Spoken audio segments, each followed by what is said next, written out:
Salut, c'est Fabrice, bienvenue dans cette vidéo. Aujourd'hui, on va parler organisation. J'ai reçu une série de questions de la part d'un de mes clients sur la formation Things 3. Things 3 qui, je le rappelle, est un gestionnaire de tâches et de projets pour les utilisateurs de Mac. Alors plutôt que de faire une réponse individuelle, je fais une réponse globale, comme ça, s'il y a des personnes qui se posent les mêmes questions, eh bien vous pourrez en profiter. Donc c'est Jean-Louis qui m'a envoyé son mail, qui dirige une petite entreprise. Alors j'avais fait une vidéo il y a pas mal de temps sur la meilleure façon de noter ses idées pour pouvoir ensuite les organiser. Parce que vous savez qu'une idée, on l'a, et puis si on la note pas, elle disparaît dans les 30 secondes. Et donc j'avais parlé d'un logiciel qui s'appelle MindNode, qui se synchronise avec Things. Et donc je vous mets le lien de cette vidéo si vous voulez la voir, hein, ça date déjà de pas mal de temps. Et donc Jean-Louis me demandait si c'était mieux d'utiliser donc cette application ou une autre pour faire des cartes mentales, du mind mapping. L'intérêt des cartes mentales, c'est qu'on peut noter ses idées de la même manière que le cerveau est organisé, c'est-à-dire avec des arborescences. Alors il existe une multitude aujourd'hui d'applications qui gèrent donc les cartes mentales. Il y en a qui sont connues plus que d'autres parce qu'elles sont effectivement très bien faites. Et il y en a plusieurs qui sont très bien faites.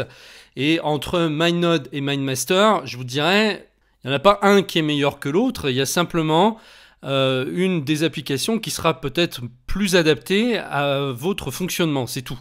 Moi, j'utilise MindMaster depuis très longtemps, maintenant plusieurs années. J'en suis très satisfait. L'intérêt, c'est que il est en ligne, donc il n'y a pas besoin d'installer un logiciel sur son ordinateur.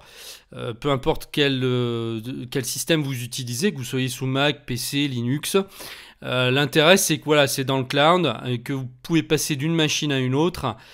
Ça va se synchroniser sur votre tablette, sur votre ordinateur portable, de salon, etc. Donc moi, j'aime bien ce qui est dans le cloud parce que ça permet de gagner du temps, de ne pas avoir à installer des logiciels qui prennent de la place sur le disque dur, et puis les mises à jour se font automatiquement. Maintenant, effectivement, MindNode, la spécificité de cette application, c'est qu'elle se synchronise avec Things et qu'on peut importer ce qu'on met dedans sous forme de tâches à l'intérieur de Things.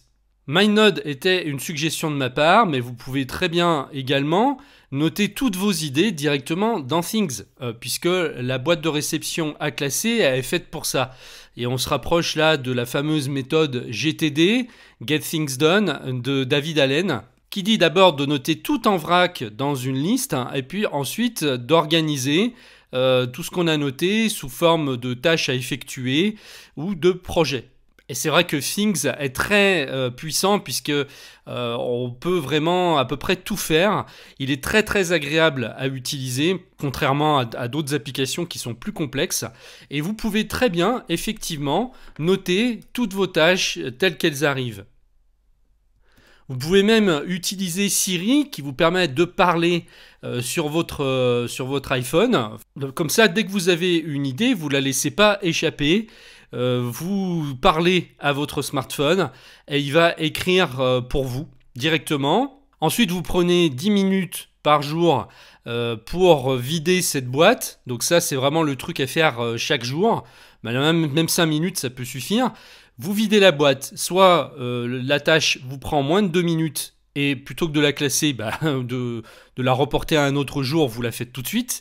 Si elle prend plus de 2 minutes, alors dans ce cas-là, vous la classez à un endroit, vous la regroupez dans un projet et puis vous traitez ces tâches à un moment donné dans votre journée ou dans la semaine. Par exemple, vous allouez une plage horaire pour effectuer toutes ces tâches.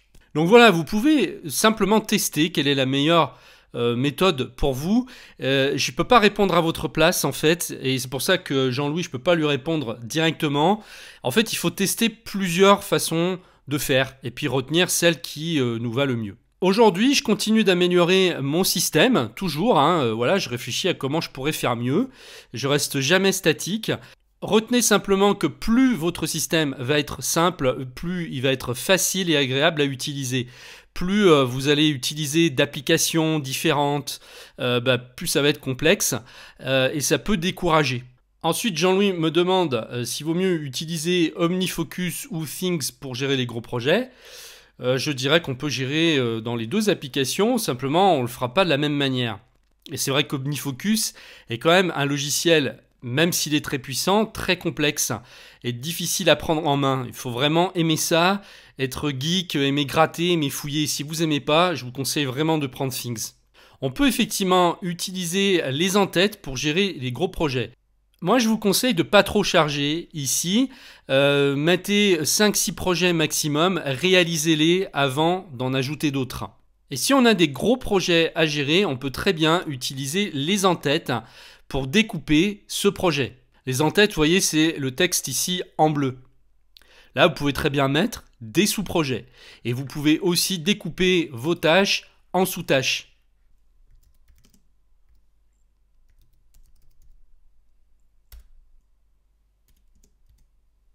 C'est très important que vous trouviez votre application agréable à utiliser, quelle qu'elle soit. Parce que ça va vraiment être votre boîte à outils qui va vous permettre de vous organiser à la journée.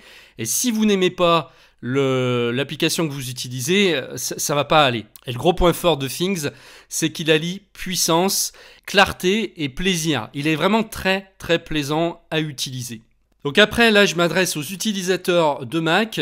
Il n'y a malheureusement pas de Things version Linux ou Windows.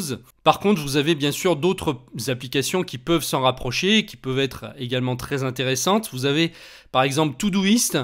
Todoist, j'avais fait des vidéos il y a quelques années pour montrer le fonctionnement. L'intérêt de cette appli, c'est qu'elle marche partout, sur toutes les plateformes. Elle se synchronise sur tous les systèmes. Et on a un petit peu en commun ce côté épuré et agréable. Donc voilà, si vous n'avez pas de Mac, je peux vous rediriger vers cette application et je vous mets le lien en dessous de la vidéo. Pour les utilisateurs de Mac, j'ai fait une formation complète sur Things 3. Elle vous apprend non seulement à utiliser le logiciel, mais également à calquer ma méthodologie pour gérer son quotidien. Et le tout sans charger ses journées comme un malade. Au contraire, on en fait moins, ce qui fait qu'au final, on est beaucoup plus efficace. Donc je vous mets tous les liens en dessous de la vidéo. Si vous avez des questions ou des commentaires, n'hésitez pas. Je referai d'autres vidéos pour vous expliquer comme je viens de faire.